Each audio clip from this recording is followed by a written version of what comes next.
আসসালামু আলাইকুম। অনেকদিন যাবত অনেকের রিকোয়েস্ট ছিল এবং সেই রকম চিন্তা ভাবনা করে একটা হুইল সেটের একটা রিভিউ দিতে চাচ্ছিলাম। বাংলাদেশে যারা রোড বাইক চালাচ্ছে তাদের হুইল সেট নিয়ে অনেক ধরনের বিড়ম্বনা, এবং যারা আপগ্রেড করতে যাচ্ছে তাদেরও অনেক ধরনের সমস্যা ফেস করে তারা। আর এই পার্টসগুলো অ্যাভেলেবল না, এবং লোকাল যে শপগুলো আছে সেই শপগুলাও প্রপারলি গাইড করে না, যার ফলে অনেক ধরনের সমস্যা হয়। আজকে আসলে সত্যিকার অর্থে হুইল সেটের একটা ডেসক্রিপশন দিব, কিন্তু এর মধ্যে ফোকাস করব রিম। হুইল সেটের মধ্যে অনেকগুলা পার্ট আছে, আমি একটা একটা করে দেখিয়ে দিই, তাহলে বুঝতে পারবেন। এটা একটা কমিউটার বাইকের হুইল সেট। এই হুইল সেটে 1 নম্বর পার্ট হচ্ছে হাব, দ্বিতীয় পার্ট হচ্ছে স্পোক গুলো, 3 নম্বর পার্ট হচ্ছে রিম, আর 4 নম্বর পার্ট হচ্ছে টায়ার। এখানে লুকানো একটা ব্যাপার হচ্ছে টায়ারের ভিতরের হয় টিউব, সেটা টিপিএক্স হইতে পারে, টিপিইউ টিউব হইতে পারে, ল্যাটেক্স টিউব হইতে পারে, বুটলি টিউব হইতে পারে, অথবা টিউবলেস হইতে পারে। তো প্রত্যেকটা ব্যাপারে মানুষের বিভিন্ন রকমের এক্সপ্লেনেশন দরকার কেনার আগে। কিন্তু আমি আজকে হাবের ব্যাপারে কিছুই বলবো না, স্পোকের ব্যাপারেও বলবো না, টায়ার এবং টায়ারের ইনসাইডে টিউব বা টিউবলেসের ব্যাপারে বলবো না, শুধু রিমটার ব্যাপারে বলবো। এটা হচ্ছে একটা কমিউটার বাইকের 700C একটা হুইল সেট। এটার মধ্যে 36টা স্পোক আছে, কোনো কোনো সময় 32টা স্পোকও হয়। বাংলাদেশে অ্যাভেলেবল হচ্ছে 32টা স্পোক। তো কমিউটার বাইকের মধ্যে স্পোক বেশি থাকার কারণ হচ্ছে এটা আসলে ডিউরেবিলিটিটা বেশি থাকে, আর অ্যাভেলেবল পাওয়া যায়, এই জন্য এটা ইউজ করা হয়। তো এখানে মূল ব্যাপারটা হচ্ছে এই যে রিমটা, 700C রিম, অ্যালুমিনিয়ামের রিম, এটা হেভি ওয়েট হয় এবং এইটা একটা হাই রিম। এটা কিছুটা এই মজবুত শক্ত, যত বেশি মেটাল এখানে বেড়ে যাবে তত জিনিসটা স্ট্রং হয়ে যাবে, তখন স্টিফনেস বেড়ে যাবে, কিন্তু জার্কিং অ্যাবজর্ব কম করবে। আর যখন এটা ন্যারো হবে, শ্যালো টাইপের হবে, তখন এটার জার্কিং অ্যাবজর্পশন বেড়ে যাবে। তো এটার ব্যাপারে বাংলাদেশে মোটামুটি সবাই জানে, এটার ব্যাপারে আর বিস্তারিত না বলি। এবার আমরা রোড বাইকের রিমগুলো নিয়ে আলোচনা করি। রোড বাইকের যে প্রফেশনাল রিমগুলো আছে, যেমন আমার কিউবের একটা রোড বাইক আছে, সেই কিউবের রোড বাইকের এটা সামনের হুইলটা, দুইটা হুইলই খুলতে চাইছিলাম, কিন্তু পেছনের হুইল খোলা একটা ক্রিটিক্যাল, তাই এই সামনের হুইলটাই নিয়ে আলোচনা করি। এটা একটা লাইট ওয়েট রিম, এটা হচ্ছে শ্যালো টাইপ। এখন কথা হইলো যে আপনি কেন শ্যালো টাইপ রিমগুলা চয়েস করবেন। শ্যালো টাইপ রিমগুলার সবচেয়ে বড় সুবিধা হচ্ছে রিমটা ন্যারো হয়। ন্যারো হওয়ার কারণে এটা হেড উইন্ড, টেল উইন্ড, ক্রস উইন্ড, যার কথাই বলেন না কেন, সব জায়গাতেই এটা কিং, এটা সেরা। এটা আপনাকে এক্সট্রা কোনো বেনিফিট দিবে না উইন্ডে, কিন্তু আপনাকে কোনো ধরনের বাধা প্রদান করবে না, যার ফলে আপনি এই যে এই শ্যালো, এটা দিয়ে ইজিলি রাইড করতে পারবেন। এর সুবিধাগুলোর মধ্যে সবচেয়ে বড় সুবিধা হচ্ছে এটা লাইট ওয়েট, এটা শক অ্যাবজর্বিং পাওয়ার অনেক বেশি।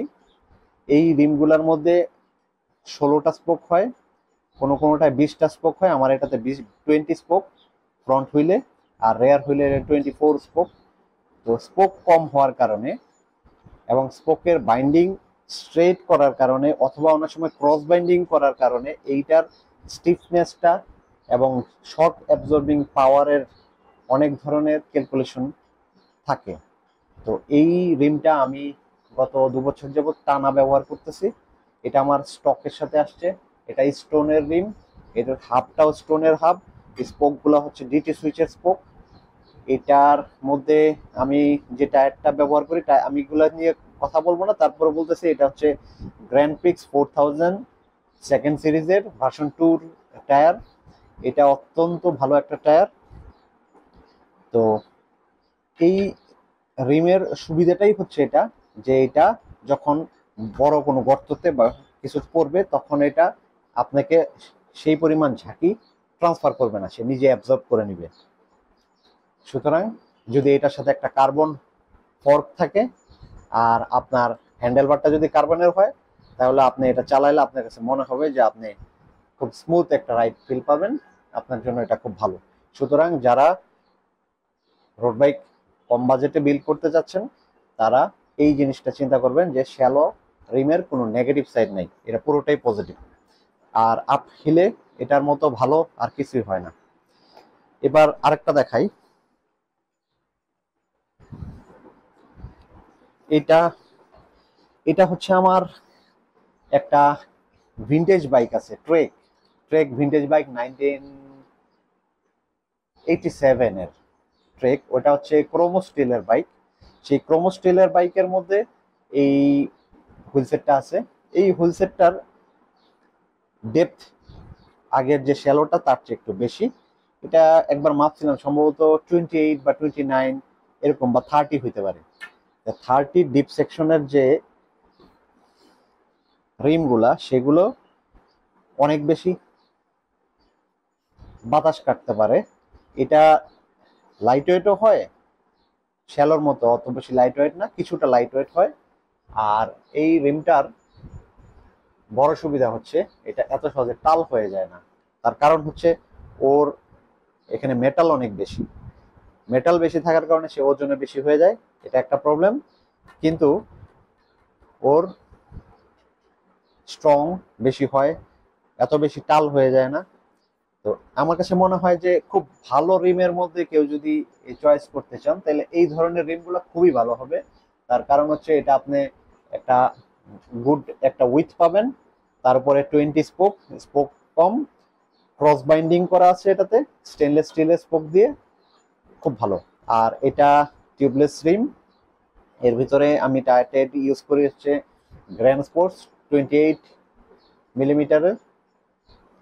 গ্র্যান্ড স্পোর্টস এর মধ্যে সবচেয়ে বড় সুবিধা হচ্ছে পাংচার প্রোটেকশন। এটাতে পাংচার প্রোটেকশন থাকার কারণে আপনি বাংলাদেশে যে খড়খড়া রোড অথবা গাড়ির কাঁচ ভেঙে থাকলে যে কাচের যে গুঁড়ো, এছাড়াও আরো কিছু ধারালো ব্যাপারগুলোর উপর দিয়ে, যে এলিমেন্টস এর উপর দিয়ে ইজিলি টায়ারটাকে রোল করে নিয়ে যেতে পারবেন, আপনার পাংচার হবে না।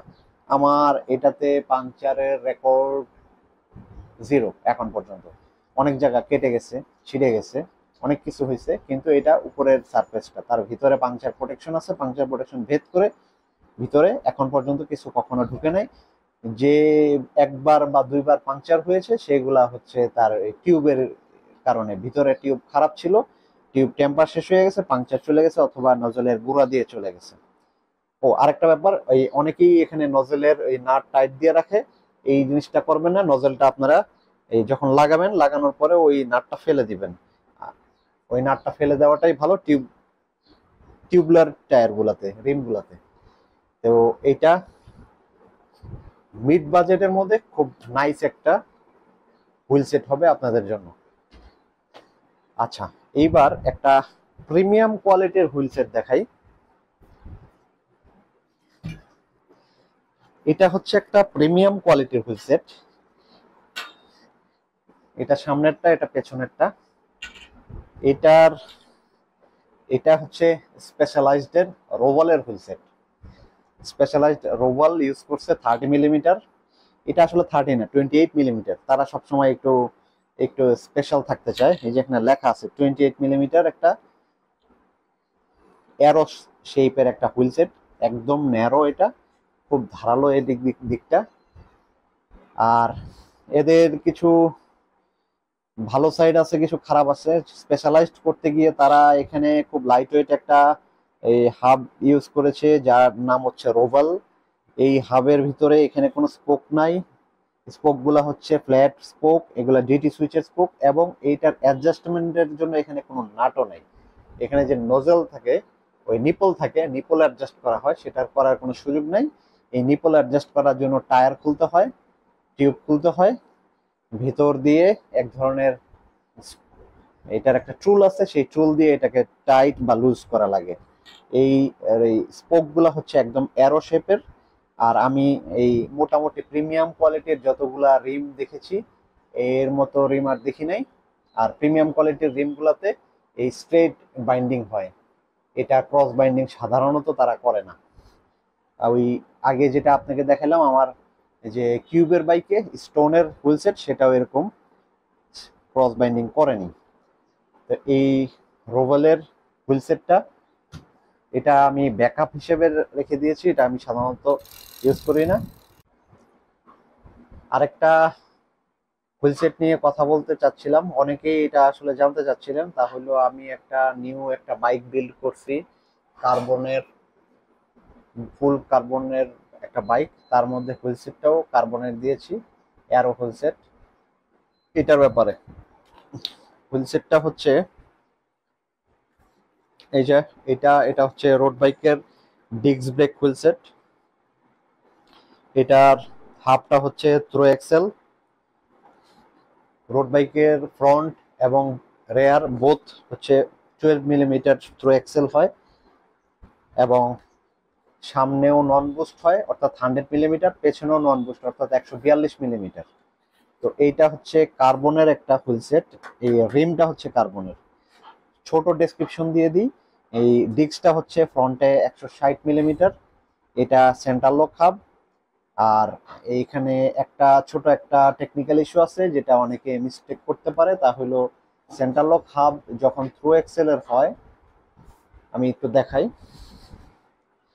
থ্রো এক্সেল সেন্টার লক হাবের যে এই নাট টাইট দেওয়া হয়, সেই নাটের টাইট দিতে হয় আউটার সাইড দিয়ে, এই বাইরে দিয়ে নাট টাইট দিতে হয়। আর যেইগুলা কুইক রিলিজ হয় ওইটার নাট টাইট যেটা দিয়ে আমরা ক্যাসেট লাগাই, ওইটা ভিতরে ঢুকে ওইটাতে দিতে হয়। তাহলে এই নাট দুই ধরনের টাইট দেওয়ার, আর বাকি সব অ্যাজ ইট ইজ।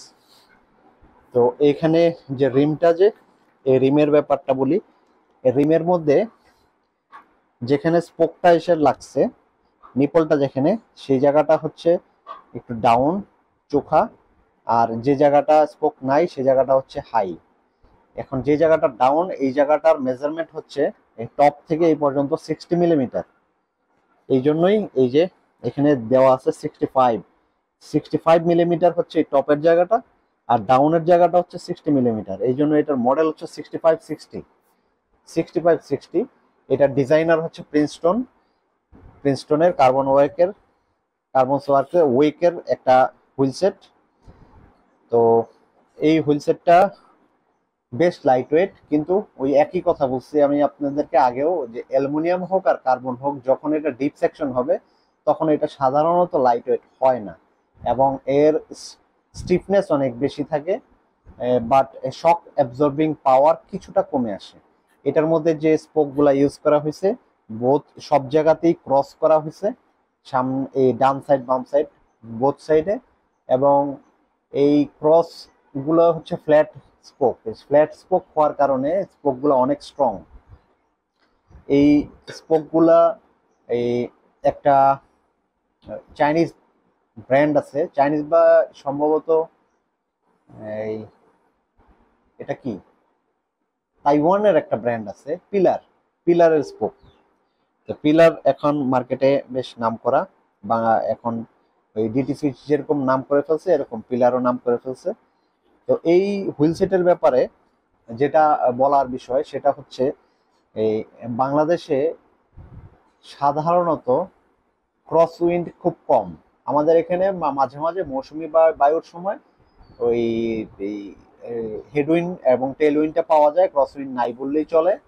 তো ক্রস উইন্ড যখন হয় তখন এই ধরনের হুইল সেট গুলাতে সমস্যা সৃষ্টি হয়, কারণ এটা ডিপ সেকশন। বাতাস যখন আপনাকে সাইড থেকে, ডান সাইড থেকে বা বাম সাইড থেকে দিবে, তখন এই ডিপ সেকশনের কারণে আপনি প্রচন্ড বাতাসের সম্মুখীন হবেন এবং আপনি সাইকেল চালানো অবস্থা পড়ে যাওয়ার সুযোগ থাকে। আমার ওই শ্যালোতেও আমি একবার এরকম বাতাসের ধাক্কা পাইছিলাম, শ্যালো রিমের মধ্যেও, যে আমার মনে হয়েছিল যে আমি ছিটকে পড়ে যাব। আর সেই ক্ষেত্রে এইটা অনেক বেশি টাফ। তো এই টেকনোলজিটাকে ওরা এই গার্ড করার জন্য এখানে একটা শেপ দিয়ে দিছে, অর্থাৎ ওদের এই যারা এই গবেষণা করে এটা তৈরি করছে, তাদের কথা হচ্ছে যে যখন এটা ঘুরবে তখন বাতাস এই যে 5 মিলিমিটার দিয়ে পাস হয়ে যাবে। তো এটা টেকনিক্যালি ওরা এইগুলা টেস্ট করেই পরে তৈরি করছে। তো আমি বলবো যে আপনারা যদি কেউ মনে করেন যে আপনারা আসলে রেসের জন্য নেবেন, এই আপনাদের এই কোনো ধরনের এই টার্গেট থাকে, তাইলে আপনারা এই প্রিন্সটনের একটা হুইল সেট আছে 4540, সেটা আসলে এই ন্যারো, আবার এই এত বেশি ডিপ সেকশনও না, দুইটার মাঝামাঝি। তো সেইটা নিতে পারেন, ওটাও বেশ ভালো। তো সোর্সিং এর যে ব্যাপারটা, এই হুইল সেটটা আমি সোর্সিং করছি হচ্ছে আলি এক্সপ্রেস থেকে, আর এটা শিপমেন্ট আসছে হচ্ছে সিঙ্গাপুর থেকে। আমার ওই যে একটা বাইক কিনেছিলাম, বাইকের ব্যাপারে আমি আরেকটা রিভিউ দিব, সেটার ব্যাপারেও বলবো। তো এটা বাংলাদেশে আনা পর্যন্ত, এটার দাম সবাই জানতে চাবেন, তাই আমি বলতেছি।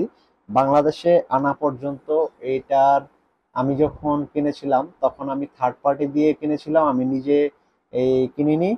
এই থার্ড পার্টি সোর্সিংটা আমি করছিলাম। থার্ড পার্টি দিয়ে যখন এটা আনাই, তখন থার্ড পার্টিকে এটার শিপিং চার্জ দেওয়া লাগছিল ওয়েট হিসেব করে। তো এটার বেশ বড় একটা কার্টুন ছিল, আমি একটা রিভিউ দিয়েছিলাম, সেই কার্টুনের ভিতর থেকে বের করা হয়েছিল, কার্টুনের ওয়েট হিসাব করে, এটার ওয়েট চার্জ হিসাব করে এটা প্রায় 5,000 টাকার মতো একটা শিপিং চার্জ চলে আসছিল। আর আমার ডলার কনভার্সন করে, ওরা তো পারচেস করছিল, আমি ওদেরকে পেমেন্ট করছি ডলার হিসাব করে, ওরা ডলার কনভার্ট করে পরে সিএনএ তে এই আরএমবি তে এটা এই পারচেস করছে, যার ফলে ওখানে আরেকটা লস হয়েছে। সব মিলিয়ে টিলিয়ে এটার কস্টিং অ্যাপ্রক্সিমেটলি 60-এর কাছাকাছি পড়ছে। তাইলে 60-এর কাছাকাছি যদি পড়ে থাকে, তাহলে আপনারা দেখতে পারেন। আমার মনে হয়, আমার কাছে, যে এই বাজেটে এটা একটা ভালো হুইল সেট ছিল। আজকে এই পর্যন্তই। যদি আপনাদের আর কোনো জিজ্ঞাসা থেকে থাকে, তাহলে আমরা আরেকদিন এই হুইল সেট গুলা নিয়ে কথা বলবো। তো যে কোনো হুইল সেট নিয়ে যখন কথা বলবেন, তখন আমাকে চেষ্টা করবেন একটা স্ক্রিনশট পাঠাতে, তাহলে আমি ওইটা নিয়ে কথা বলতে পারবো। আর এছাড়া আপনাদের যদি কোনো ইস্যু থেকে থাকে, তাহলে ইনশাল্লাহ আমার সাথে যোগাযোগ করবেন, আমি আপনাদেরকে চেষ্টা করব কোনো কিছু জানাতে। আর একটা ব্যাপার হচ্ছে, এই অনেকে জানতে চেয়েছেন যে আমি আসলে বাইক টাইক বিল্ড করি, এটা কোথায় করি। এই বাইক বিল্ডটা আমি আসলে ঘরেই করি। আমার মেয়ে আছে, সেই মেয়ে আমাকে বিভিন্ন কাজে হেল্প করে। আর বাইক বিল্ড করার জন্য ওই প্রত্যেকটা সাবজেক্ট আলাদা আলাদাভাবে আমি একটু স্টাডি করি। স্টাডি করার পরে ওইটা বিল্ড করতে যে টুলসটা লাগে, সেই টুলসটা আমি আলাদা করে পারচেস করি, তারপরে আমি বাইকটা বিল্ড করি। যার ফলে আমার কস্টিং মাঝে মাঝে একটু বেশি পড়ে যায়, ঠিক আছে, কিন্তু আমি জিনিসটা প্রপারলি জানতে পারি, আর প্রপার টুল দিয়েই বাইকটা বিল্ড করে ফেলতে পারি। এই কারণে আমার ঘরে একটা বড় টুলসের গোডাউন হয়ে গেছে। আপনাদেরকে একদিন টুলসের গোডাউন সম্পর্কে ধারণা দিব অবশ্য। আজকে ঘরে লোক আছে, যদি ঘরে লোক না থাকে তাহলে সেই দিন দিব ইনশাল্লাহ। তো ফুল সেট আজকে এ পর্যন্তই, ইনশাল্লাহ সামনে আবার দেখা হবে।